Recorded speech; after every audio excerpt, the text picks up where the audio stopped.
Good morning. Morning. How are you guys doing? Just a suggestion. We're going to talk about Congress today. One or two comments about the election yesterday, midterm election. You would be well advised to go to CNN. I have no great love for CNN. I have no great hate for CNN. It's just that they have useful information. You can go to their exit polls for all of the gubernatorial and Senate races in the country, and you can see the breakdown. If there were ever an election that demonstrates surge and decline, if there were ever an election that demonstrates why turnout is important, yesterday's was it. And this isn't an accurate description of all the elections yesterday, but the bottom line, more often than not, was that the older people 45 and over, vote more often. Why do they vote more often and more frequently? Why do they turn out more? Because they voted more. They also have more money. They also have higher education than the rest of the population. They are more often married. They are more often Caucasian. They are more likely to vote. And that's what happens in an off-year election. And they tend to vote Republican. And they also tend to be small town and rural. And to turn out in great numbers, it's easy in a small town setting to turn out and to vote. You've been voting the same place for 25 years. The Democratic Party's constituency is minority, women, single women especially, lower income people, and they are less likely to vote. And they didn't. The Latino turnout was horrible. African American turnout was so-so, certainly not astounding. And in other words, the key constituencies of the Republican Party were more likely to turn out than the key constituencies of the Democratic Party. It's really, the Florida governor's race is really interesting. You can look and you can see by age group, every single age group under 65 voted for Charlie Crist, the Democratic candidate for governor. The over 65s, for some reason that is hard for me to fathom, other than that they're living on fixed incomes and so they're concerned, voted for Charlie Crist's opponent, the sitting governor, and that single over 65 demographic, which is larger in Florida than in most other states, carried the day for Governor Scott. So if you look at the breakdown by demographic characteristics from one state to another, you'll find a whole lot of commonalities. And the issue simply is that those people under 30 and those people under 40 didn't vote as often and weren't as large a part of the electorate, and as a consequence, the Republicans did very well. Now, there are other reasons they did very well because of the states that were, the Senate states that were up, but they also did well in governorships where they wouldn't have been expected to. So, we left off talking about the relationship between Congress and the executive branch. And we finished on this slide right here, I believe. And there's one other point I want to make. This is a very complex point and a very troubling point, and one that probably doesn't get much mention in intro American government textbooks. And I don't have a solution to this problem. I think there are things that one can do, but it's a difficult problem. We're a big country, over 310 million people. We have a representative government of one sort or another, and the representatives in Congress are, as we shall see, very, very powerful, and the framers intended that to be the case. Every time, and this is really getting ahead of ourselves a bit, but every time Congress passes a law, it has to do two things. First, it has to, if the law is going to be in effect, it has to do two things. First, it has to appropriate money to implement the law. And secondly, it has to create or identify an executive branch agency to administer the law, to implement the law. That's the constitutional responsibility of the executive branch. Congress does not implement the law, Congress makes law.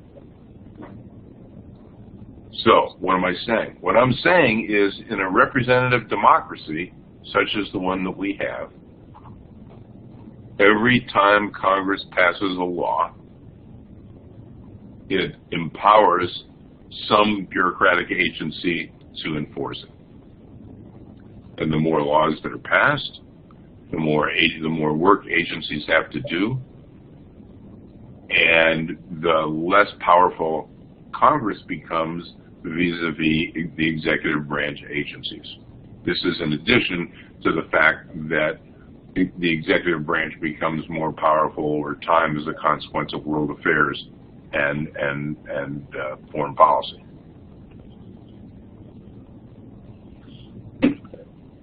So what am I saying? What I'm saying is, when representative government works, one of its consequences is more government bureaucracy. You ask most Americans, they say, bureaucracy stinks. I don't necessarily agree with that, because, if you didn't have bureaucracy, you wouldn't have your school, you wouldn't have the roads that got you there to school this morning, you wouldn't have the roads to get to the grocery store, you wouldn't have any television because you wouldn't have a Federal Communications Commission, you wouldn't have any cell phone. It goes on and on and on. So, again, government is good. .com, Doug Amy's site is worth reviewing. So, what I'd like to do is to present some material on how Congress has been, for the past few years, more dysfunctional than it ever has been. How is this explained? Well, government is divided. Congress is divided. One branch, one body controlled by the Democrats, the other by the Republicans. That will change after the third week of January, though I wouldn't expect too much to change as a consequence of that. One consequence of gerrymandered House districts is to further the election of the most extreme members of the Republican and Democratic parties. I'm not going to go into all the details of why that's the case, but it tends to be the case. So if the most radical Republicans are elected as often as not, and the same thing happens with the Democrats, what is the outcome? The outcome is you get people in Congress who can't agree or won't agree.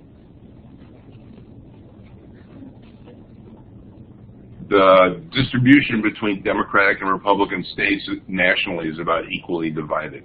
The Senate is closely divided, remains closely divided, such that, and we'll talk about this in a minute, the filibuster is in play for almost every single action in the Senate of the United States. What does a filibuster do? Filibuster is when one or more senators seeks to prevent, by appropriate Senate rules, any vote on anything or any vote on a particular bill. And so what we've been having is a situation, and I've got a couple of graphs to demonstrate this, where compromises has been consistently rejected, increasingly rejected by in the House and the Senate. So this graph shows that the bottom right is the bottom right is the large ideological gap between the Democratic and Republican parties in the Senate, and then the vertical is the number of bills that are passed into law. And so what this graph shows very clearly is, as the ideological gap between the parties in the United States Senate has increased over time, the number of bills that have passed has dropped. If you look at the House of Representatives, you see the same thing. And it really doesn't matter which party is in control of the body.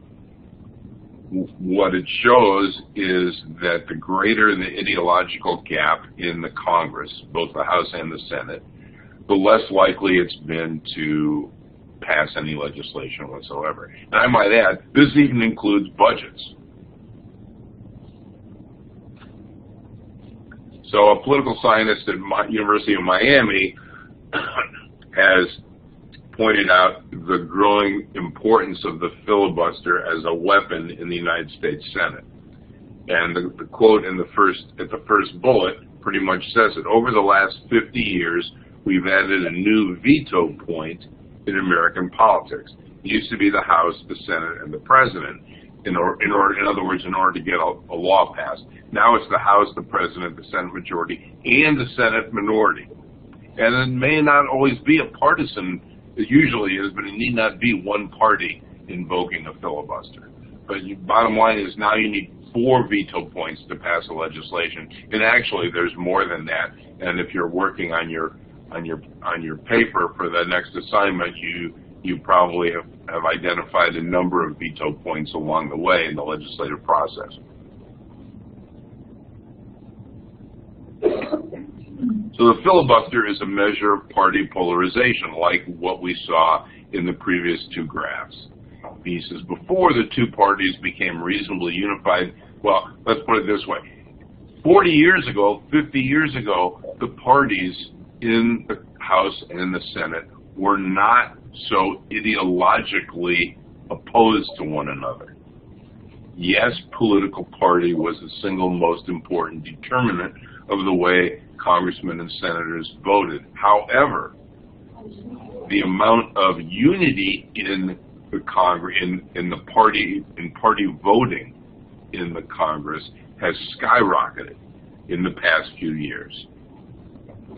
And so, essentially what he's saying is, in the Senate of the United States today, in order to get anything done, of any consequence done, you need 60 votes out of 100. Something close to a supermajority. Because anybody can filibuster, and then it becomes, as we'll see a bit later, then the Senate has to vote to end the filibuster, and to do that you need 40 votes.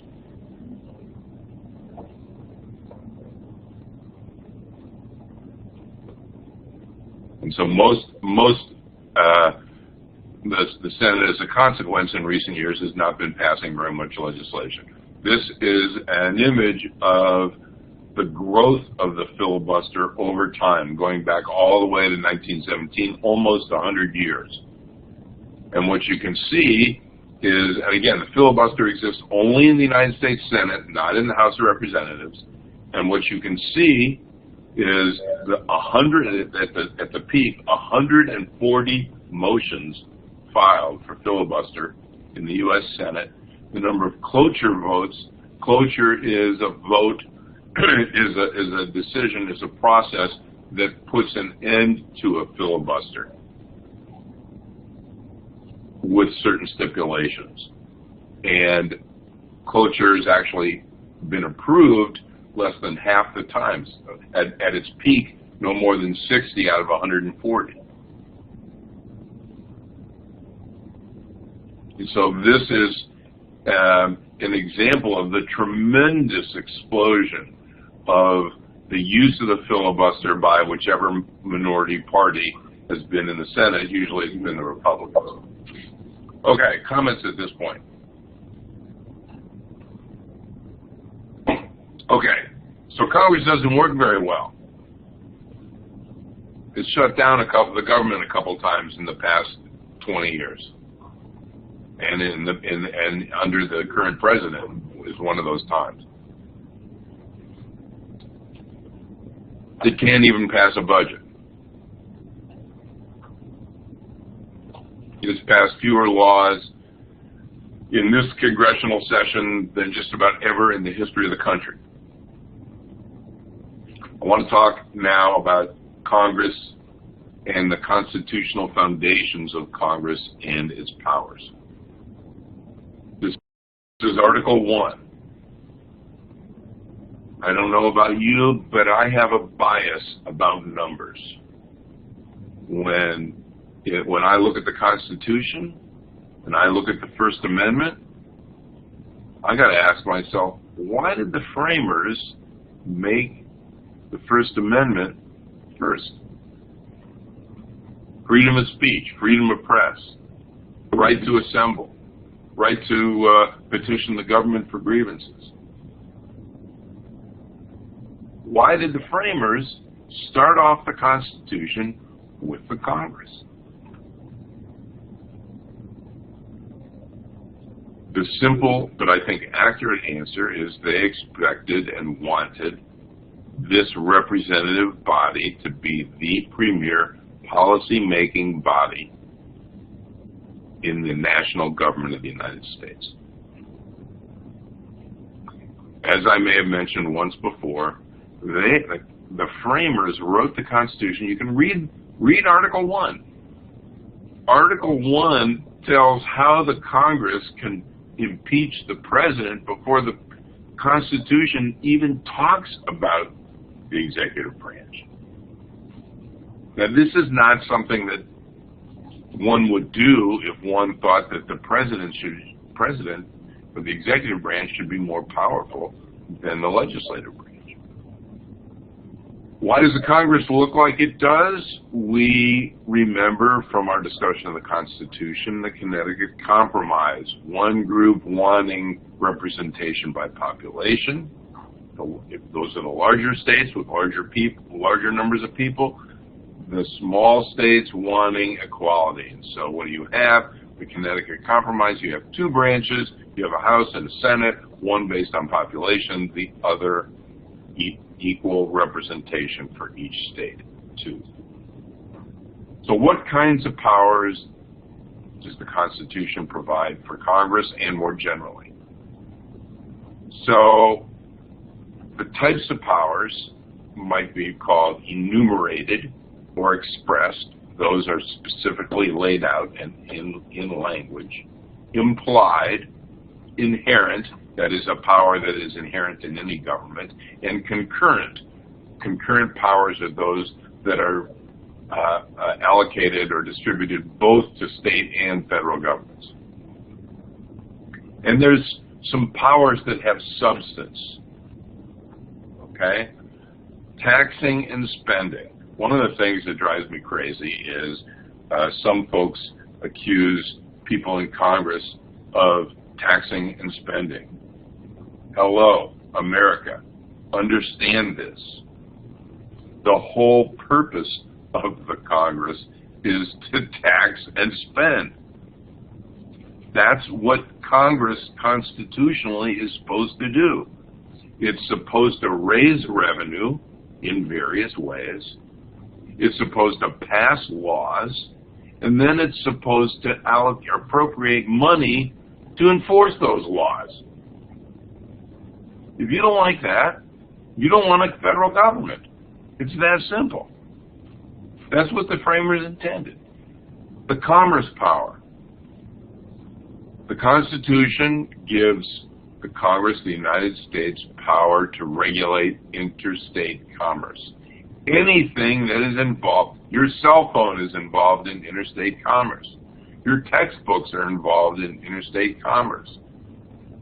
Your car is involved in interstate commerce.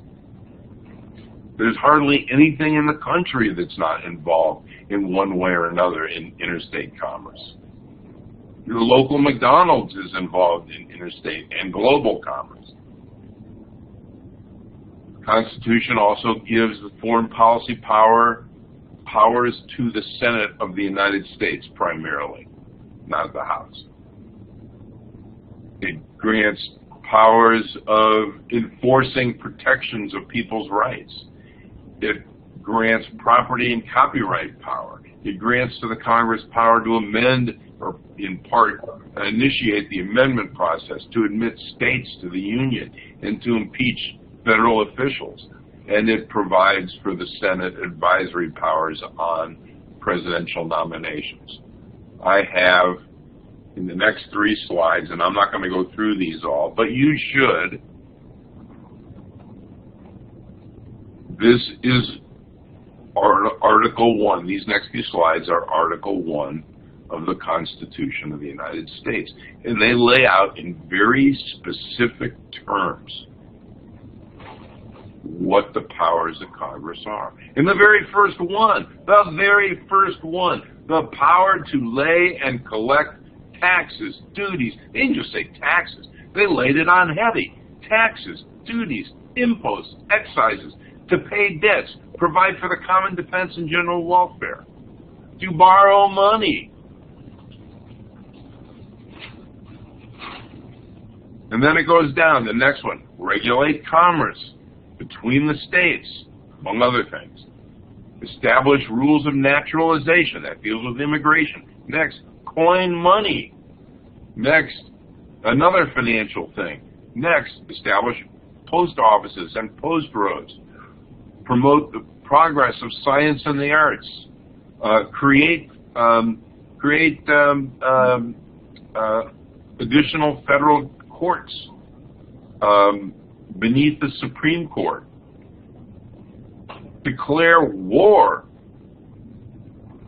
Yes, constitutionally, the power of the Congress includes the power to declare war.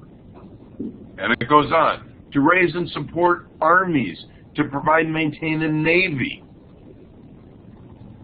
to regulate the land and naval forces, to provide for calling forth the militia, suppress insurrection, repel invasion.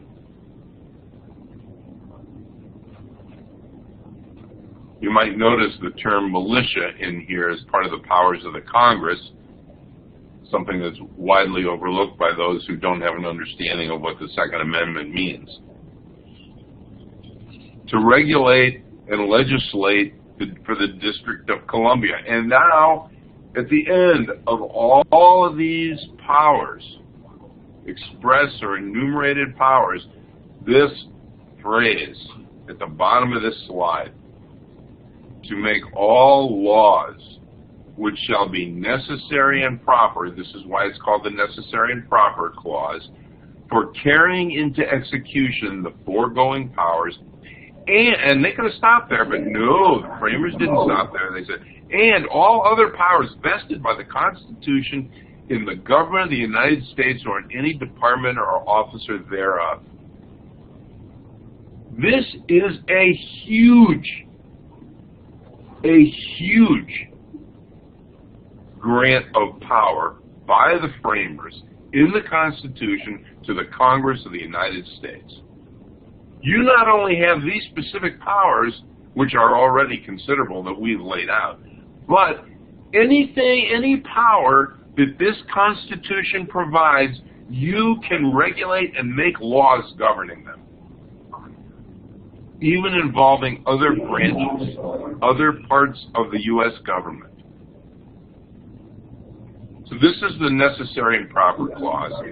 And anybody who says the framers intended to have a minimal or a weak or subservient government compared to the powers of the states is simply wrong. There it is in black and white, Article 1, Section 8. Because here's the deal. The framers could have said, okay, to make all laws which shall be necessary and proper for carrying into execution the powers that we've laid out. But they didn't stop there. And they added another line and a half. All other powers vested by the Constitution in anybody.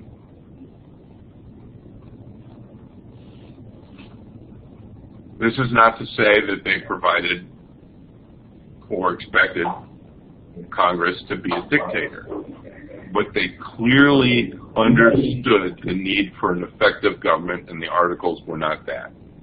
These are the two other powers, other articles that speak to additional congressional powers in Article 4 and also in Amendment 16. So this is the necessary and proper clause that's laid out in Article 1, Section 8. And in terms of constitutional jurisprudence, this quote is one of the linchpins constitutionally for those who believe the United States national government has the constitutional responsibility and authority to act in a meaningful way to address the basic, the critical needs of the country. Comments or questions at this point? Understand that there are those out there who take a different point of view than I do. But if one looks at the document, if one looks at and reads carefully, word for word, line by line, what the framers wrote in Article 1 with respect to the Congress, I don't think that an argument that opposes mine has much validity. There are differences between the House and the Senate, and it's important to remark on them. And this chart, I believe from the text, does that. The House tends to be more locally oriented. The Senate more is chosen from an entire state. The length of their terms is different. Okay, when you're elected to an office for 2 years, a lot of people can remember 2 years. 6-year term, if I asked you, name something that one of your senators did 5 years ago, you probably wouldn't know. How they voted on a particular bill, probably wouldn't know. Your parents probably wouldn't know. Your grandparents probably wouldn't know. Who remembers back 5 years? You know, if you're 70, and I'm almost at 70, not quite, you know, you can't even remember 5 days ago, let alone 5 years. Okay, the House was always elected by voters until 1913. State legislatures elected senators. It's only been 100 years that the voters have actually elected members of the U.S. Senate. Members of the House of Representatives can impeach or indict federal officials. The power to convict rests in the Senate. The House is larger. It has 435 members compared to 100 in the Senate. The House has more formal rules, fewer in the Senate. Debate is limited and fairly tightly controlled in the House because of its larger size. Debate is extended, sometimes forever, in the Senate. The House has less prestige and national visibility. There's more prestige and media attention to senators. One of the important powers of the House of Representatives is that it originates bills for raising revenues or taxes. And the House Ways and Means Committee is one of the important committees in the House that does that. The Senate has the power to advise the President and consent if they can bring it to a vote on presidential appointments and treaties. Leadership tends to be local in the House of Representatives, more national in the Senate. The House tends to be somewhat more partisan than the Senate in the past. I think that's changing, and or has changed, and they're both equally partisan and divided. And here you see, in another format, some of the differences. I would tell you this: the Senate tends to be a bit more liberal, the House more conservative. At this point, anyway, the House has a Rules Committee. You will find in your paper that every single bill in the House of Representatives has to go through a Rules Committee. The purpose of a Rules Committee is to attach a rule to a bill. And a rule determines how many amendments there can be and how long the debate can be and so on. The Senate doesn't have that because it has extended debate, and anytime any group can, or party can, or minority can filibuster, and then the majority can, and then the rest of the Senate can try to break it. The members of the House of Representatives tend to be more specialized in policy terms. Senators tend to be more generalist. In careerist terms, congressmen tend to move up. If they want to move up, they usually want to run for governor or senator. Senators often seek national office or a prestigious senior level appointment. Many senators run for president. Well, let me say that differently. Many of the people who run for president are or have been U.S. senators. Okay. We know that the House of Representatives is that congressmen represent a district, congressional districts of roughly 750,000 people. Every 10 years, plus or minus, those congressional districts in many states have to be withdrawn based on new population data that the census, U.S. Census, has come up with.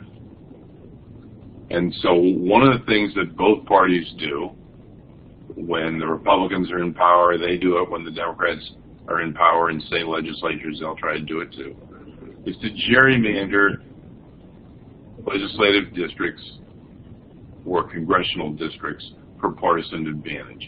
In other words, they try to rig the electoral process for the House of Representatives so that they will be, their representation as a consequence of election will be greater in the Congress than it really is in the state as a whole.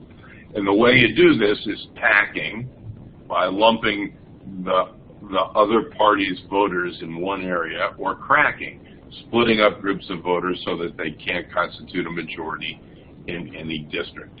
So, if you look at Indiana, Indiana's congressional districts are on the left, counties are in the middle of the screen. You can see Congressional District 7. Congressional District 7 is an example of packing. A significant number of Democrats live in District 7, and so the Republican legislature tried to put as many of them in there as possible so that the rest of the districts would be Republican. And Gary over here in District 1 has to deal with all of the small town and rural electorate, and that may well undermine the power, may give Congressional District 1 to the Republicans as well. Alternatively, excuse me, on the right, you can see Ohio, and here's another example of a Republican legislature packing a congressional district. So at the very top, you see in darker green District 9. That District 9 is a new phenomenon. It didn't used to look like that at all. What the Republican legislature did, Toledo is a Democratic city. Cleveland is a Democratic city. And so what the legislature did was to draw, I mean, there's not even a road that goes in that whole district. Created, mashed together two Democratic districts and packed a lot of Democratic voters along the northern border of the state, so they could reduce the number of Democratic congressmen by one. They're essentially giving away District 9 as being Democratic, but it used to have these two areas used to be separated, and they used to have two. An example of cracking is down at the southwest part of the state of Ohio, Congressional District 1 and Congressional District 2, which is where I live. And sometimes I'm in Congressional District 1 and sometimes I'm in Congressional District 2. But the object here by the Republican legislature has been the same. Cincinnati and Hamilton County are Democratic. So what the legislature does is to divide Hamilton County in two. Some of it's in 01 and some of it's in 02. And then they run north up the Indiana border line to get enough Republicans in to defeat the Democrats in the city. Similarly, they run District 2 over down the south border of the state along the Ohio River, where there are a lot of small towns and rural areas rather than cities, and so they break up the Democratic vote. They split it so that both District 1 and District 2, as happened again last night, elect Republican congressmen, even though Hamilton County, which is 900,000 people, and hence could be its own congressional district, the majority is Democratic. My favorite example is Austin, Texas. This was featured recently, I believe, on Jon Stewart's program, Daily Show. The numbers in Austin Texas is Republican. Austin is heavily Democratic. So and it's densely populated, and it's a state capital. So what the Republican legislature did, all of these numbers in dark, 31, 10, 25, 21, 35, is they divided the city of Austin, which is a very large city, into 5 or 6 different congressional districts. And then these districts extend out into rural areas to encompass enough voters to get to roughly 750,000. But in the process, all of these congressional districts are Republican, even though the city as a whole is Democratic. And this is how, from my point of view, misrepresentation gets done. And elections get predetermined by the ways state legislatures and state governments draw House of Representatives districts. Comments on any of that? Again, I don't want to just pick on the Republicans, because when the Democrats are in power in a state, they will try to do similar things. Each party tries to maximize the likelihood that it will get more representatives elected to the House of Representatives than they otherwise would by a simple division of the districts based on the party affiliation of the state as a whole. So you can see some of the differences between the House and the Senate. Some of these numbers are, I think, these are from the previous Congress, not the current one. 56% of the Senate is lawyers, 37% of the House. The religious group that is most overrepresented is Catholics and Jews as a percent compared to the percentage of population. Personal wealth, less than 5% of the American households have assets over $1 million. These figures, I think, are too low for the House and the Senate. It's probably closer to 100% now. So basically what we have in the Congress is a clear, even an overwhelming majority of members, elected members, who are millionaires. We have government, representative government, run by millionaires. Run by millionaires. Anybody in class a millionaire? I didn't think so. There's a lesson to be learned from this, and I'm going to get to it at the bottom of this slide. So members of Congress tend to be older, tend to be disproportionately white male with high status occupations. Their salaries are about $174,000 a year. Almost all of them are millionaires. They have perks and privileges as a consequence of their job as a congressman or a senator. They can send out mail for free. We pay for it. They have professional staffs. They have access to professional nonpartisan research agencies in the Congress itself, and they have immunities under law. Now, one thing that I think needs to be stressed, I suspect that if the American people had their druthers, they would not prefer to be governed by millionaires. That's not really representative government when most of the overwhelming number of people in the country are not millionaires. There's some things that we get wrong about money and politics, and this is one of them in my view.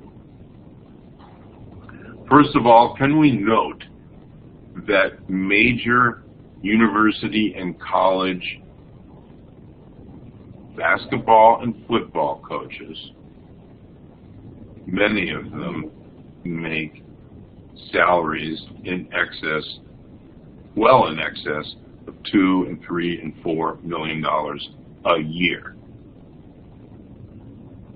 We can note that major university presidents have multi-million-dollar salaries.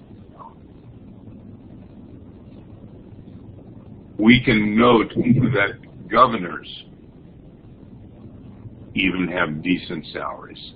President of the United States salary is $400,000. Salary of people in Congress is about $174,000. So this is an argument for you to consider. Very few people make it, which means it's almost certainly right. We underpay people in Congress. I have no great love for Congress. I love the Senate. Why do I say we underpay members of Congress? Many reasons. The bottom line is this.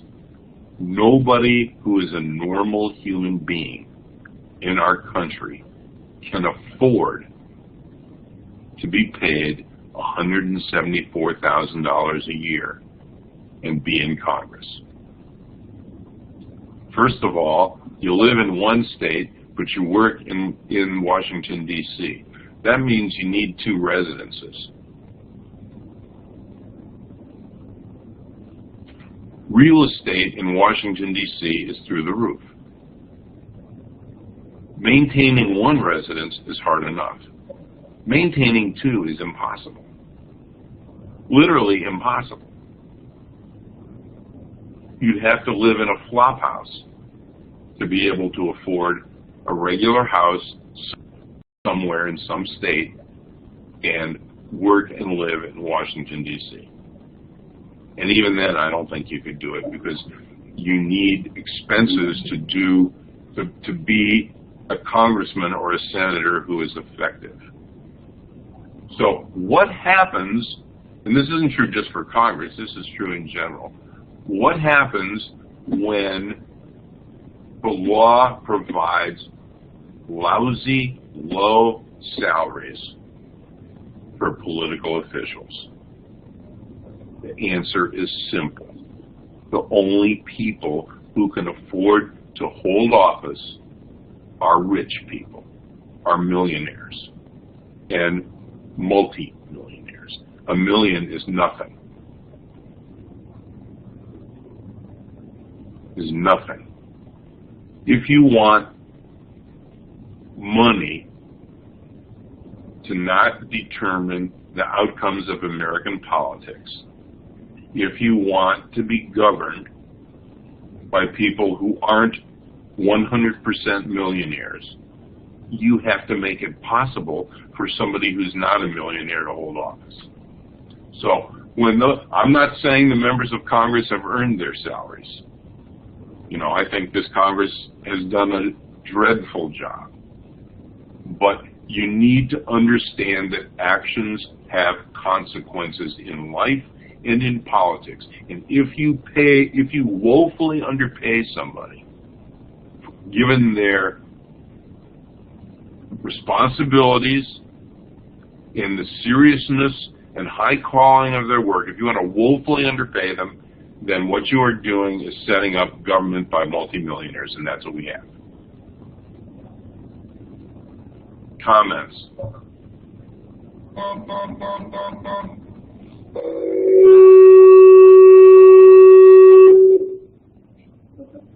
Anyone? I know that's a controversial claim, and I'm not saying they're worth more than $174,000 or even that they're worth $174,000. But you need to understand that if I said to you guys, I got some jobs here for you and it pays $3.50 an hour, how many people are going to sign up? Nobody. Can I have your attention, please? So there we are. We're at the end of class, and I'll see you next time.